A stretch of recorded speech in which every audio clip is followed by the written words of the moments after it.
Hello guys, good morning. Oh, kikita ako. Ito po yung second batch natin ng pamimigay natin ngayon. Doon kay Sir Ugay na nag-request sa atin doon sa kanyang mga kabarangay o katabing bahay na gustong yan, na kulang na sa kanilang budget o wala na silang makain. Ito talaga yung mga walang-wala na rin. So kahapon nagbigay din ng taga-munisipyo. Salamat po sa inyong bigay din na mga relief. So ito, dadalhin ho namin kay Sir Ugay. So lang ito, 1, 2, 3, 4, 5, 6, 7, 8, 9, 10. 10 sacks pero tagti 25 kilos lang siya. So ito na yung budget natin dito. Di na ganun kalaki kaya ito na lang ang kaya. So doon sa iba kay Sir Franz Leo Marcos, yan, ito second batch po ng pamimigay namin ngayon. So ang distribution po nito ay ibibigay po namin doon sa kay Sir Ugay. Siya na po bahala mag-distribute. So di-deliver lang namin to ron. So iba-vlog lang namin din siya. So guys, please subscribe Ricky Mauro Moto Vlog sa mga hindi pa nakaka-subscribe. Then kay Busta Vlog. Ano ba? Busta Vlog, yeah. So yan. So yun ang natin.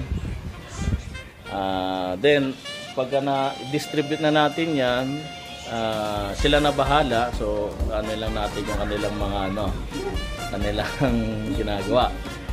Meron din akong pupuntahan dito sa may Alpha Mart, yung dalawang bata na lagi kong binibigyan ng tinapay.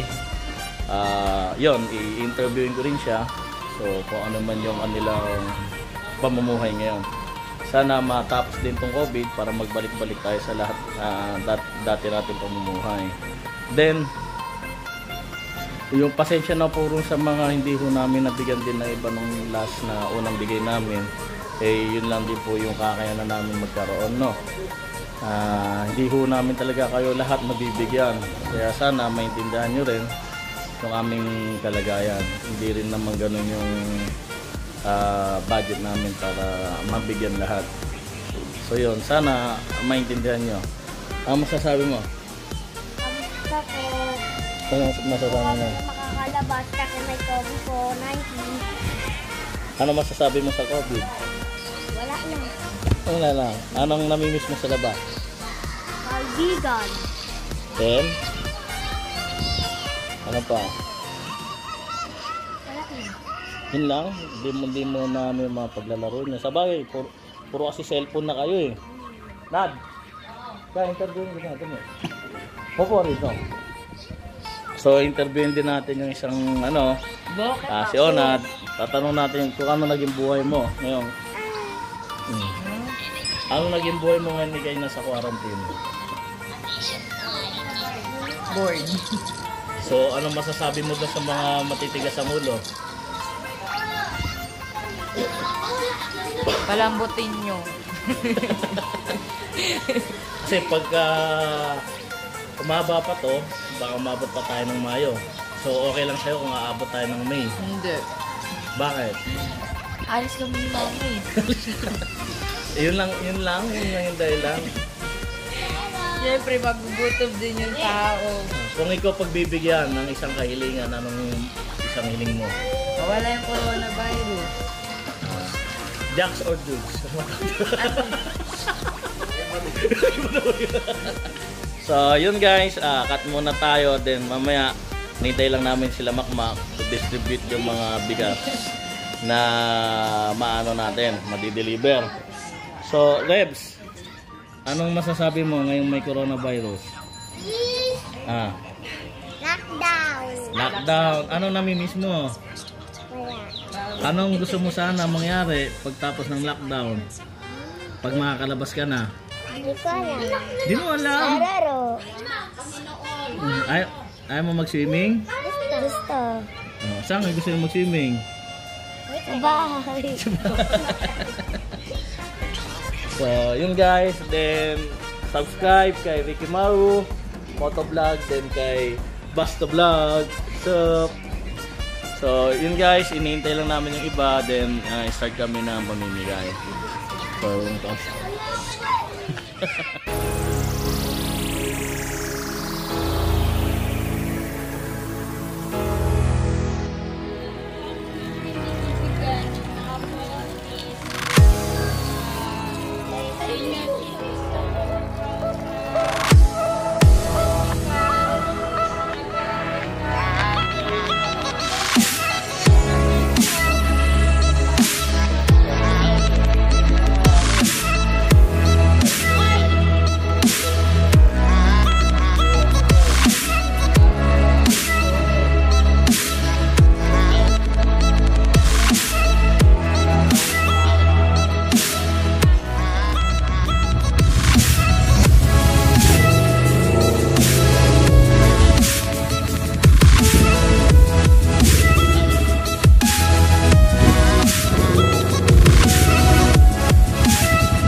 Kaya Bel, di kasama?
bigas kay Sir Lugan. Saya. Hello. Anong FBR na? FBR, Barangay Poblacion 5. Poblacion 5. Sa district party mo. So para doon sa mga ano niya, Beneficiary sa mga nangangailangan na most na nangangailangan. so man dito lang nakikita lang naman namin Oo. So, dito po yung ating mga beneficiary sa Simla. So, yun po yung ating mga priorities sa ngayon. Kasi sila yung medyo nasa sabi nga nila sa laylayan na nangangailangan lalo sa panahon dito. So, kaya ako naman yung nag-initiate ako dito na kung makakalapit sa mga kaibigan, sa mga may kakayanan na mag-extend na ng leasing. So, tinatry ko. So, salamat sa Diyos naman at may tumugon. So, actually nga, mayroon din siya na nagpapahiwatig sa akin na willing din siya na magbigay din. So, sabi ko naman na any kind, as long as magagamit ko ng tao, mga basic needs ng tao. So, yun po ang aking kaya sabi nga nito, biblical na God will lead the way dun sa mga pangangailangan ng isang tao na kung saan kung tayo po lalapit sa kanya, hindi po siya ng mga tao na gagamitin bilang instrumento na kung saan sila yung ma-extend na kanilang mga blessings. Kagaya po kay Sir na first time ko po siyang na-meet, but many times ko lang nakakausap. Ngayon lang sir na. Ngayon lang sir. So, first time ko lang siya nami-meet. Natutuwa ako na kumbaga, sa pagkakataon na to, first meeting ho namin, but many times call. So, tumugon ho sa aking layunin na makatulong sa kapwa. And likewise, Ma'am Regine, maraming salamat for being an instrument kay Sir na kayo yung actually ang aking message so kay Ma'am Marijin. But alam na, si Ma'am Marijin din ay pinasa rin po. So ako naman sa willingness ko nga po na para matutunan ay naglalakas loob. Diba? Naglalakas loob na ano po si Sir, Sir. Kahapon naman pupunta ako sa bahay ni Sir. Pinabala ko si Marvin. So, salamat sa Panginoon na sa mga taong ginagamit. So, ako naman po kasi personally din nag-extend na rin po ako ng aking blessings. So, not enough pa. Hindi pa talaga kaya. Marami pa talagang nangangatok. At sa totoo nga lang, marami nagchat-chat sa akin, nanghihingi ng panggatas. Wala naman akong tawag ito, budget na pambili ng gatas. So, ang akin lang naman is yung basic lang talaga na pangangailangan na kung saan yung bata naman po pwede naman siguro subuan kanin o kaya lugawan para na makakain. Ano po? Kasi kung kailangan pa natin pagbibigyan natin ng gatas, ang gatas lamang ay good for baby. Good for baby so, lang. Po yung iba. Yung mga malaki, yung mga nakakatanda na kakain din. Yung mga nagpapa-breastfeed. So, mas maganda na in general na yung ating ibibigay para sa kanya, yung ating nililikom para sa kanya. So, Sir, salamat once again. Okay. Bali ito, pangalawang bigay na namin. So, guys, sa atin sa Tinasana. So, yung mga inano din namin, ito, doon lang sasapat din namin pera sa iba. So, pasensya na rin to sa iba, hindi namin nabibigyan. Talagang gusto man namin bigyan lahat, hindi rin talaga kaya eh. So, yung mga nagsusuporta. Pero dahil kay Sir Francis din yan, yun, salat din kami kay Sir Francis. So, yun, kagaya niya, nag-ano rin si Sir. So, yung challenge success din talaga. Kaya, no. Salamat ng marami po dun sa mga tao na medyo mataba yung puso. Huwag ko kayong magdadalawang isip na share yung mga blessings. Kasi ang Panginoon, babalik po niya kung anong yung napakawalan, babalik po niya sa simplilig at umaapaw. So, sabi nga din po na it's better to give than to receive. Mas mainam na tayo yung nagbibigay kaysa tayo yung bibigyan. Nakakalungkot po yung tayo na yung binibigyan. O ba, na tayo naman, marami namang sources na kung saan o pwede pa tayong makakilos, di ba? Marami tayong mga ideas kung paano tayo makakita ng kabuhayan pa. So, salamat doon sa mga tao na kagaya po ninyo muli. Kaya, lubos po ako nagpapasalamat at doon sa mga beneficiary po, sasabihin ko rin po kung saan po nagmumula itong ano na po na to, yung blessings na ito na makakarating. So, mayroon po ano po na master list na kung saan doon po sila magre-receive sa mga natatanggap na malit man na bagay, pero as importante ito, nakakarating po para sa kanila. So, once again, maraming salamat and God bless po para sa inyo, Ma'am Regine, Sir, Mac, for being an instrument also na ikaw yung magmamaniho. Maraming salamat sa iyo.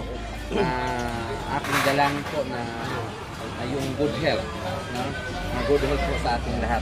At may I ask everyone to pray na matapos din po itong ating hinaharap ngayon.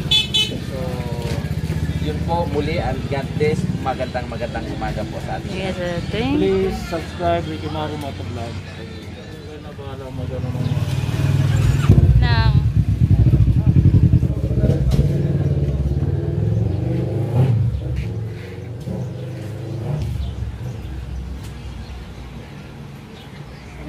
Please subscribe.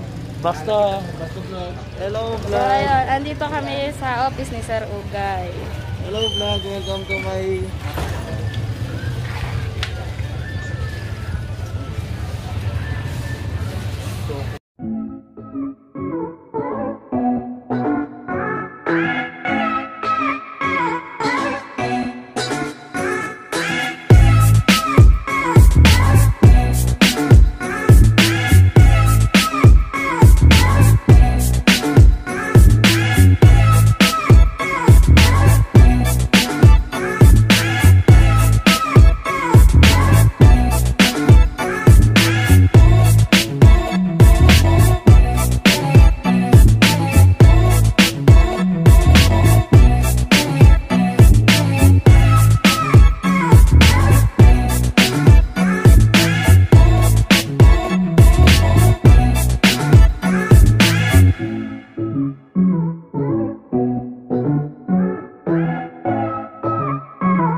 yung asawa niya eh.